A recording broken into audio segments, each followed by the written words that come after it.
दोस्तों नमस्कार, स्वागत करती हूँ आपका मुंशी प्रेमचंद की लिखी कहानियों के इस क्रम में। आज के इस कड़ी में आप सुनेंगे एक और कहानी अनाथ लड़की की।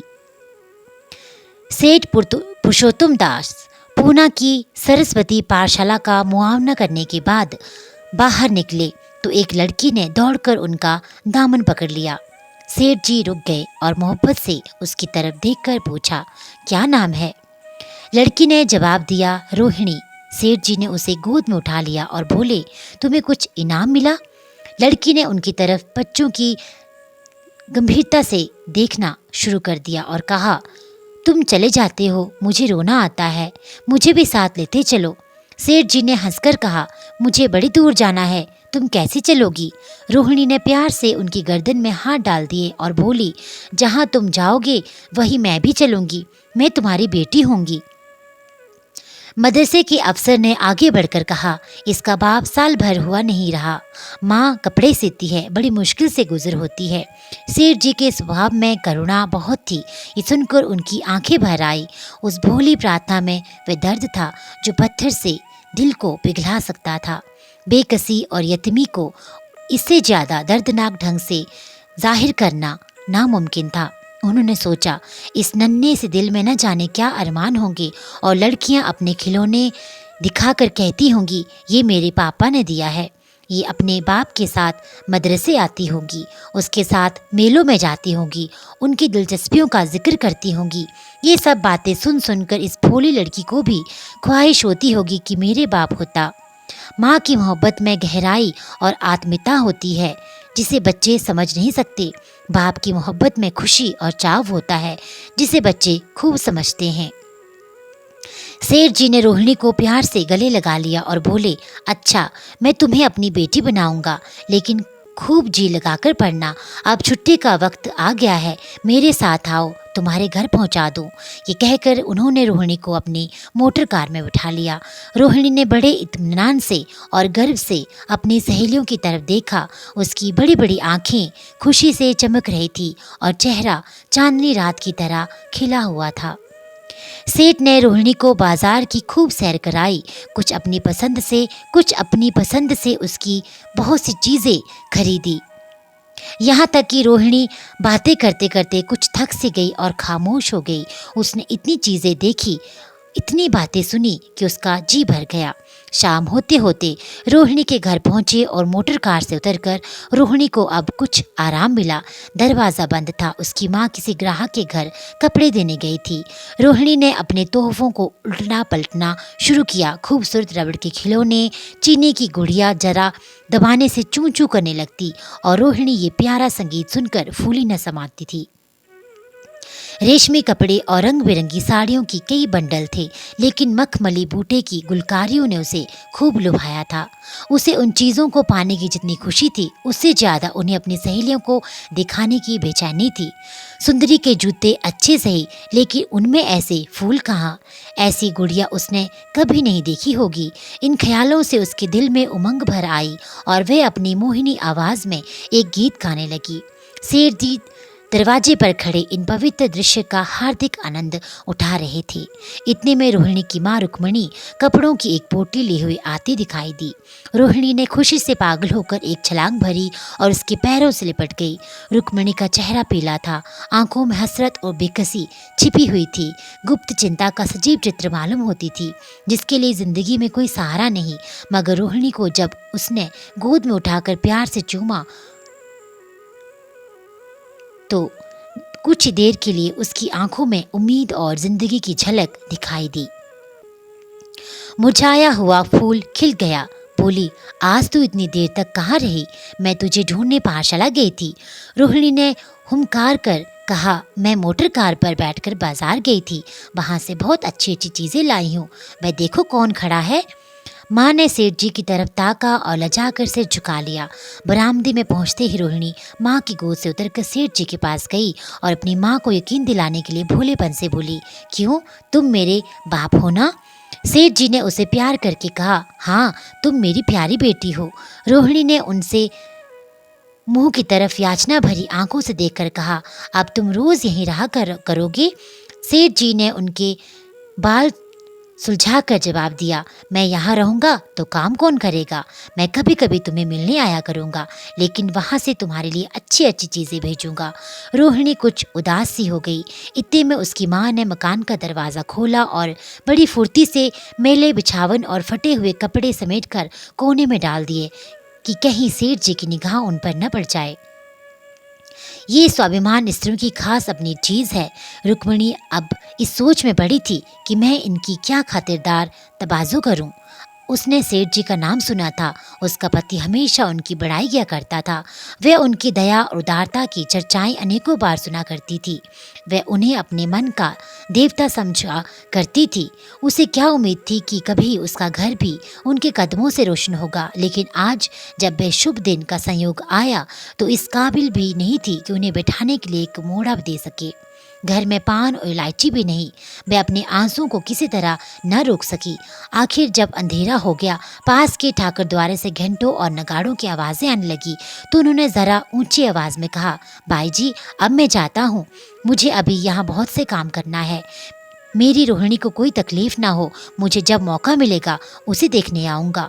उसके पालने पोसने का काम मेरा है और मैं उसे बहुत खुशी से पूरा करूँगा। उसके लिए अब कोई फिक्र मत करो। मैंने उसका वजीफा बांध दिया है और ये उसकी पहली किश्त है। ये कहकर उन्होंने बड़ा खूबसूरत बटुआ निकाला और रुक्मिणी के सामने रख दिया। गरीब औरत की आंखों में आंसू जारी थे। उसका जी भर बस चाहता था कि उनके पैरों को पकड़कर खूब रोए। आज बहुत दिनों के बाद एक सच्चे हमदर्द की आवाज़ उसके मन में आई थी। अब सेठ जी चले तो उसने दोनों हाथों से प्रणाम किया। उसके हृदय की गहराइयों से प्रार्थना निकली, आपने एक बेबस पर दया की है, ईश्वर आपको इसका बदला दे। दूसरे दिन रोहिणी पाठशाला गई तो उसकी बाकी सच धज आंखों में खूबी जाती थी। उस्तानियों ने उसे भारी भारी प्यार किया और उसकी सहेलियां उसकी एक एक चीज़ को आश्चर्य से देखती और ललचाती थी। अच्छे कपड़ों से कुछ स्वाभिमान का अनुभव होता है। आज रोहिणी वह गरीब लड़की न रही जो दूसरों की तरफ विवश नेत्रों से देखा करती थी। आज उसकी एक एक क्रिया से शैशबोचित गर्व और चंचलता टपकती थी और उसकी जबान एकदम से भी ना रुकती थी। कभी मोटर की तेजी का जिक्र था, कभी बाजार की दिलचस्पियों का बयान, कभी अपनी गुड़ियों के कुशल मंगल की चर्चा थी और कभी अपने बाप की मोहब्बत की दास्तान। दिल था कि उमंगों से भरा हुआ था। एक महीने के बाद सेठ पुरुषोत्तम दास ने रोहिणी के लिए एक फिर तोहफे और रुपए रवाना किए। बेचारी विधवा को अब उनकी कृपा से जीविका की चिंता से छुट्टी मिली। वह भी रोहिणी के साथ पाठशाला आती और दोनों माँ बेटियां एक ही दर्जे के साथ साथ पढ़ती, लेकिन रोहिणी का नंबर हमेशा माँ से अव्वल रहा। सेठ जी जब पूना की तरफ से निकलते तो रोहिणी को देखने जरूर आते। उनका आगमन उनकी प्रसन्नता और मनोरंजन के लिए महीनों का सामान इकट्ठा कर देता। इसी तरह कई साल गुजर गए और रोहिणी ने जवानी के सुहाने हरे भरे मैदान में पैर रखा, जबकि बचपन की भोली भाली अदाओं में एक खास मतलब और इरादों का दखल हो जाता है। रोहिणी अब आंतरिक और बाह्य सौंदर्य में अपनी पाठशाला की नाक थी। हाव भाव में आकर्षक गंभीरता, बातों में गीत का सा खिंचाव, गीत का सा आत्मिक रस्ता, कपड़ों में रंगीन सादगी, आंखों में लाज संकोच, विचारों में पवित्रता। जवानी थी मगर घमंड और बनावट और संचलता से मुक्त। उसमें एक एकाग्रता थी, ऊंचे इरादों से पैदा होती है। स्त्रियोचित उत्कर्ष की मंजिलें वे धीरे धीरे तय करती चली जाती थी। सेठ जी के बड़े बेटे नरोत्तम दास कई साल तक अमेरिका और जर्मनी की यूनिवर्सिटियों की खाक छानने के बाद इंजीनियरिंग विभाग में कमाल हासिल करके वापस आए थे। अमेरिका के सबसे प्रतिष्ठित कॉलेज में उन्होंने सम्मान का पद प्राप्त किया था। अमेरिका के अखबार एक हिंदुस्तानी नौजवान की शानदार कामयाबी पर चकित थे। उन्हीं का स्वागत करने के लिए बम्बई में एक बड़ा जलसा किया गया था। इस उत्सव में शरीक होने के लिए लोग दूर दूर से आए थे। सरस्वती पाठशाला को भी निमंत्रण मिला और रोहिणी को सेठानी जी ने विशेष रूप से आमंत्रित किया। पाठशाला में हफ्तों तैयारियां हुई। रोहिणी को एकदम के लिए भी चैन ना था। ये पहला मौका था कि उसने अपने लिए कुछ अच्छे अच्छे कपड़े बनवाए। रंगों के चुनाव में वे मिठास थी, काट छांट में वे फवन जिससे उसकी सुंदरता चमक उठी। सेठानी कौशल्या देवी उसे लेने के लिए रेलवे स्टेशन पर मौजूद थी। रोहिणी गाड़ी से उतरते ही उनके पैरों की तरफ झुकी, लेकिन उन्होंने उसे छाती से लगा लिया, इस तरह प्यार किया कि जैसे वह उनकी अपनी बेटी हो। वे उसे बार बार देखती थी और आंखों से गर्व और प्रेम टपक पड़ता था। इस जलसे से ठीक सुंदर समुद्र के किनारे एक हरे भरे सुहाने मैदान में एक लंबा चौड़ा शामियाना लगाया गया था। एक तरफ आदमियों का समुद्र उमड़ा हुआ था, दूसरी तरफ समुद्र की लहरें उमड़ रही थी। गोया वह भी इस खुशी में शरीक थी। सब उपस्थित लोगों ने रोहिणी बाई के आने की खबर सुनी तो हजारों आदमी उसे देखने के लिए खड़े हो गए। यही तो वे लड़की है जिसने अब की शास्त्री की परीक्षा पास की है, जरा उसके दर्शन करने चाहिए। अब भी इस देश की स्त्रियों में ऐसे रत्न मौजूद हैं। भोले भाले देश प्रेमियों में इस तरह की बातें होने लगी। शहर की कई प्रतिष्ठित महिलाओं ने आकर रोहिणी को गले लगाया और आपस में उसके सौंदर्य और उसके कपड़ों की चर्चा होने लगी। आखिर मिस्टर पुरुषोत्तम दास तशरीफ लाए। हालांकि वह बड़ा शिफ्ट और गंभीर उत्सव था, लेकिन उस वक्त दर्शन की उत्कंठा पागलपन की हद तक जा पहुंची थी। एक भगदड़ सी मच गई, कुर्सियों के तारे गड़बड़ हो गई, कोई कुर्सी पर खड़ा हुआ, कोई उसके हाथों पर। कुछ मन चले लोगों ने शामियानों की रस्सियां पकड़ी और उन पर जा लटके। कई मिनट तक यही तूफान मचा रहा। कहीं कुर्सियां टूटी, कहीं कुर्सियां उल्टी, कोई किसी के ऊपर गिरा, कोई नीचे। ज्यादा तेज लोगों में धौल धप्पा होने लगा। तब बीन की सुहानी आवाजें आने लगी। रोहिणी ने अपनी मंडली के साथ देश प्रेम में डूबा हुआ गीत शुरू किया। सारे उपस्थित लोग बिल्कुल शांत थे। उस समय वह सुरीला राग, उसकी कोमलता और स्वच्छता, उसकी प्रभावशाली मधुरता, उसकी उत्साह भरी वाणी दिलों पर वह नशा सा पैदा कर रही थी, जिससे प्रेम की लहरें उठती हैं, जो दिल से बुराइयों को मिटाता है और जिससे जिंदगी की हमेशा याद रहने वाली यादगारें पैदा हो जाती हैं। गीत बंद होने पर तारीफ की एक आवाज न आई, वही ताने कानों में अब तक गूंज रही थी। गाने के बाद विभिन्न संस्थाओं की तरफ से अभिनंदन पेश हुए और तब नरोत्तम दास लोगों को धन्यवाद देने के लिए खड़े हुए, लेकिन उनके भाषण से लोगों को थोड़ी निराशा हुई। यूं दोस्तों की मंडली में उनकी वक्रता के आवेग और प्रवाह की कोई सीमा न थी, लेकिन सार्वजनिक सभा के सामने खड़े होते ही शब्द और विचार दोनों ही उससे बेफवाही कर जाते थे। उन्होंने बड़ी बड़ी मुश्किल से धन्यवाद के कुछ शब्द कहे, तब अपनी योग्यता की लज्जित स्वीकृति के साथ अपनी जगह पर आ बैठे। कितने ही लोग उनकी योग्यता पर ज्ञानियों की तरह सिर हिलाने लगे। अब जलसा खत्म होने का वक्त आया। वह रेशमी हार जो सरस्वती पाठशाला की ओर से भेजा गया था, मेज पर रखा हुआ था। उसे हीरो के गले में कौन डाले? प्रेसिडेंट ने महिलाओं की पंक्ति की ओर नजर दौड़ाई। चुनने वाली आंख रोहिणी पर पड़ी और ठहर गई। उसकी छाती धड़कने लगी, लेकिन उत्सव के सभापति के आदेश का पालन आवश्यक था।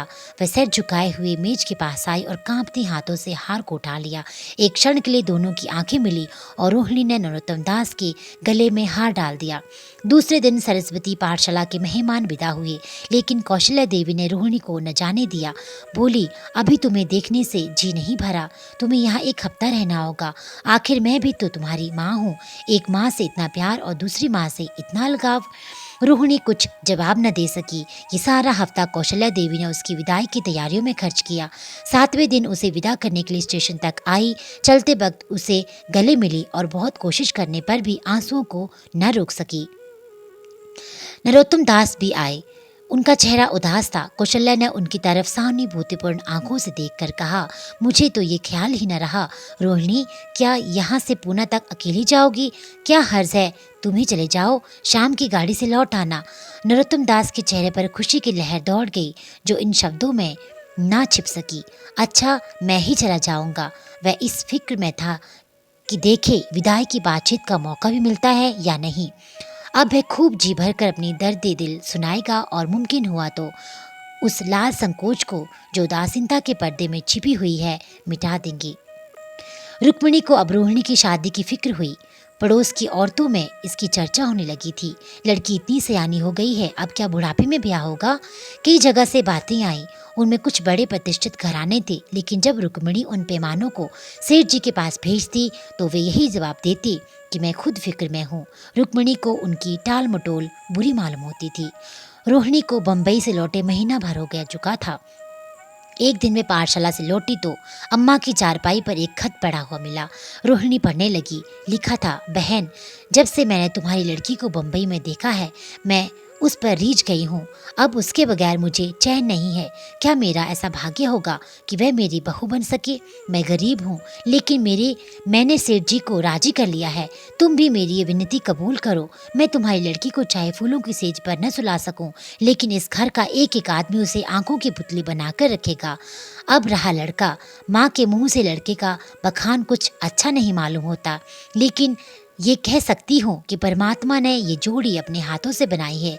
सूरत में, स्वभाव में, विद्या में, हर दृष्टि से वह रोहिणी के योग्य है। तुम जैसे चाहे अपना इत्मीनान कर सकती हो। जवाब जल्द देना। और ज़्यादा क्या लिखूं? नीचे थोड़े से शब्दों में सेठ जी ने उस पैगाम की सिफारिश की थी। रोहिणी गालों पर हाथ रखकर सोचने लगी। नरोत्तम दास की तस्वीर उसकी आंखों के सामने आ खड़ी हुई। उनकी वे प्रेम की बातें, जिनका सिलसिला बम्बई से पूना तक नहीं टूटा था, कानों में गूंजने लगी। उसने एक ठंडी सांस ली और उदास होकर चारपाई पर लेट गई। सरस्वती पाठशाला एक बार फिर सजावट और सफाई के दृश्य दिखाई दे रहे थे। आज रोहिणी की शादी का शुभ दिन था। शाम का वक्त, बसंत का सुहाना मौसम। पाठशाला के दारों दीवार मुस्कुरा रही हैं और हरा भरा बगीचा फूला नहीं समाता। चंद्रमा अपनी बारात लेकर पूर्व की तरफ से निकला। उसी वक्त मंगल चरण का सुहाना राग उस रुपहली चांदनी और हल्के हल्के हवा के झोंकों में लहरें मारने लगा। दूल्हा आया, उसे देखते ही लोग हैरत में आ गए। ये नरोत्तम दास थे। दूल्हा मंडप के नीचे गया। रोहिणी की माँ अपने को रोक न सकी। उसी वक्त जाकर सेठ जी के पैर पर गिर पड़ी। रोहिणी की आंखों से प्रेम और आनंद के आंसू बहने लगे। मंडप के नीचे हवन कुंड बना था। हवन शुरू हुआ। खुशबू की लपेटें हवा में उठी और सारा मैदान महक गया। लोगों की दिलो दिमाग में ताजगी की उमंग पैदा हो गई। फिर संस्कार की बारी आई।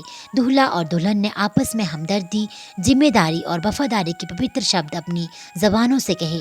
विवाह की वे मुबारक जंजीर गले में पड़ी जिसमें वजन है, सख्ती है, पाबंदियां हैं, लेकिन वजन के साथ सुख और पाबंदियों के साथ विश्वास है। दोनों दिलों में उस वक्त एक नई बलवान आत्मिक शक्ति की अनुभूति हो रही थी।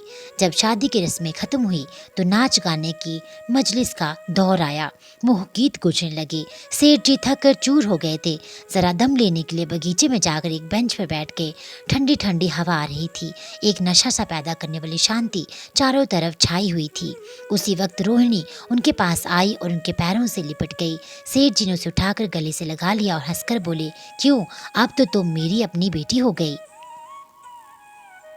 तो दोस्तों, ये थी मुंशी प्रेमचंद द्वारा लिखित कहानी। उम्मीद करती हूँ आपको ये कहानी अच्छी लगी होगी।